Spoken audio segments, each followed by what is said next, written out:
15મી ઓગસ્ટની વડાપ્રધાન નરેન્દ્ર મોદીએ દેશવાસીઓને પાઠવી શુભકામના. લાલ કિલ્લા પરથી રાષ્ટ્રને કર્યું સંબોધન. વર્ષ 2047માં વિકસિત ભારતની વ્યક્ત કરી કટિબદ્ધતા. આરોગ્ય, શિક્ષણ, ગ્રીન એનર્જી તેમજ રેલવેના વિકાસ પર મૂક્યો ભાર. મોદીએ સતત 11મી વખત લાલ કિલ્લા પરથી ભારતનો ઝંડો લહેરાવ્યો. પૂર્વ પીએમ મનમોહન સિંહનો રેકોર્ડ તોડ્યો. જવાહરલાલ નહેરુ અને ઇન્દિરા ગાંધી પછી સૌથી વધુ વખત લાલ કિલ્લા પરથી રાષ્ટ્રધ્વજ લહેરાવનાર પીએમ બન્યા. ગુજરાતમાં મુખ્યમંત્રીની અધ્યક્ષતામાં ઉજવાયો રાજ્ય કક્ષાનો આઝાદી પર્વ. નડિયાદમાં 78મા સ્વતંત્રતા દિવસની થઈ ઉજવણી. માર્ગોના મજબૂતીકરણ માટે 5,000 કરોડની કરી ફાળવણી. રાષ્ટ્રપતિ દ્રૌપદી મુર્મુ પેરિસ ઓલિમ્પિક વિજેતાઓને મળ્યા.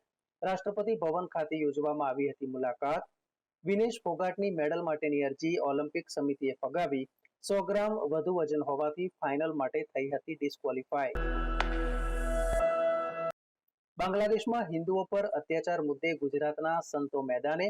દ્વારકા પીઠના શંકરાચાર્ય સ્વામી સદાનંદ સરસ્વતીજીની અધ્યક્ષતામાં વૈષ્ણોદેવી સર્કલ પાસે યોજાયું હતું સંત સંમેલન.